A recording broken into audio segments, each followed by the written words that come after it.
And like the first act ends with that sequence with Marlon and all that. I mean, he was the love of my life, but he was crazy. Rita Moreno stands as one of cinema's most formidable forces, a volcanic talent whose EGOT achievement represents just the surface of her revolutionary impact on Hollywood. Born into an industry that systematically marginalized Latina performers, she carved her path through sheer determination and an unwavering commitment to artistic excellence that brooked no compromise. Her legendary status emerged not merely from her extraordinary range, from the fiery Anita in West Side Story to her commanding presence in One Day at a Time, but from her refusal to accept the limiting stereotypes that Hollywood desperately wanted to impose upon her. Throughout her 7-decade career, Moreno developed a reputation for uncompromising professional standards that occasionally put her at odds with some of the industry's biggest names. Her conflicts weren't born from temperamental outbursts or diva behavior, but from a principled stand against discrimination, typecasting, and the condescending attitudes she encountered from fellow performers who failed to recognize her talent and dignity. These tensions reveal the hidden battlegrounds where artistic integrity clashed with Hollywood's entrenched prejudices, exposing the complex dynamics that shaped one of entertainment's most enduring careers. Today, we explore 6 actors who earned Rita Moreno's particular disdain through their actions both on and off the silver screen. 6. Marlon Brando. Marlon Brando's collaboration with Rita Moreno on The Night of the Following Day in 1968 should have been a meeting of 2 revolutionary talents. Instead, it became a masterclass in professional dysfunction that left Moreno questioning everything she thought she knew about artistic respect. Brando's reputation for method acting brilliance was already legendary, but his on-set behavior revealed a darker side that disgusted his Puerto Rican co-star. The production quickly descended into chaos as Brando exhibited what crew members described as pathological disregard for everyone around him. He would arrive hours late, mumble his lines incoherently, and deliberately sabotage scenes that didn't center on his character. Moreno watched in horror as he berated costume designers, ignored the director's instructions, and treated supporting actors like disposable props in his personal performance experiment. What truly appalled Moreno was Brando's manipulation of younger cast members, using his star power to humiliate them during intimate scenes. Script supervisor Margaret Booth later revealed in film comment that Rita would literally shake with rage watching Marlon toy with these kids' emotions. The method actor's cruelty extended beyond professional boundaries, creating an atmosphere of psychological intimidation that Moreno found intolerable. The breaking point came when Brando publicly mocked Moreno's accent during a table read, dismissing her suggestions about character motivation with contemptuous laughter. Director Hubert Cornfield recalled Moreno's icy response. She told him that real artists don't need to diminish others to feel powerful. This confrontation marked the beginning of a lifelong antipathy that Moreno would later describe as witnessing genius corrupted by absolute selfishness. Years later, Moreno would reflect on the experience with characteristic directness. Marlon had the talent of the gods, but the soul of a spoiled child who never learned that other people have feelings too. 5. Yul Brynner. Yul Brynner's commanding presence in The King and I made him a Broadway legend, but his behavior during the 1956 film adaptation revealed an ego that Rita Moreno found absolutely insufferable. Their clash wasn't merely about artistic differences, it was about fundamental respect for fellow performers. Brynner's approach to filmmaking resembled his royal character's authoritarian rule, treating every scene as his personal kingdom where dissent was not tolerated. The tension began during rehearsals when Brynner attempted to direct other actors' performances without consulting director Walter Lang. Moreno, cast in a supporting role, witnessed his condescending treatment of Asian American performers with growing disgust.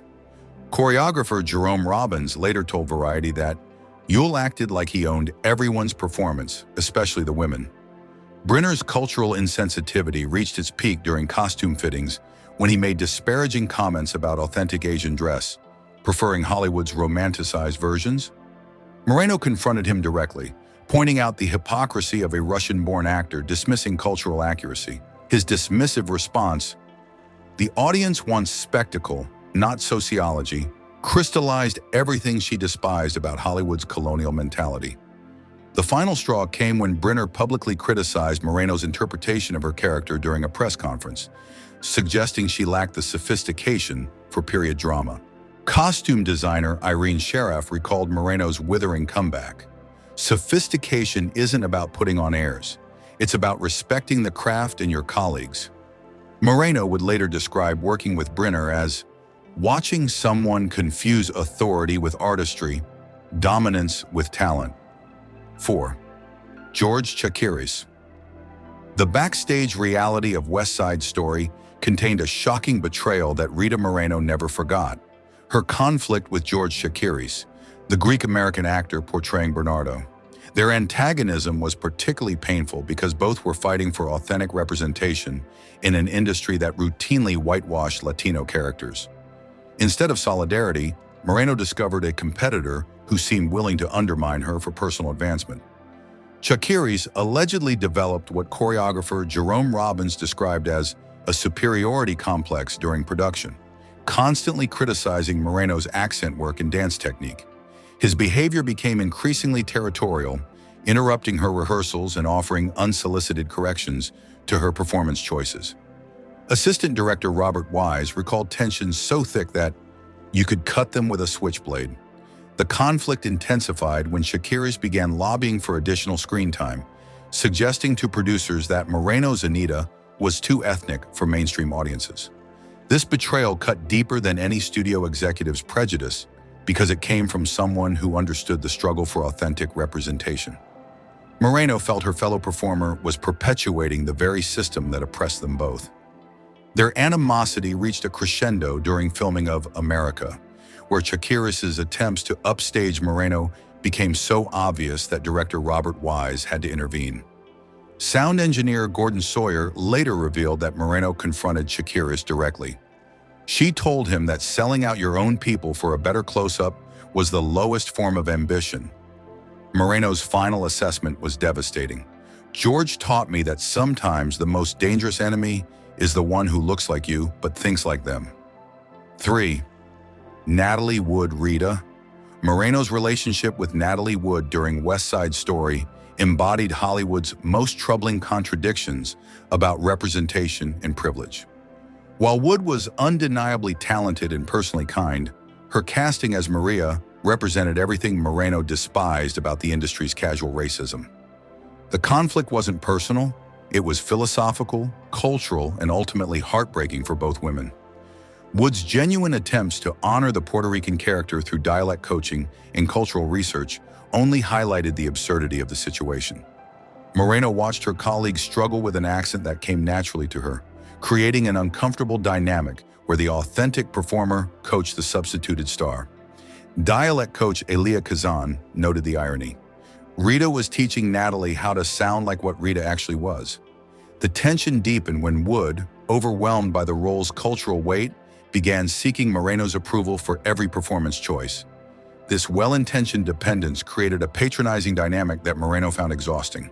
She was simultaneously the authority on Puerto Rican authenticity and the supporting player to someone else's interpretation of her own culture.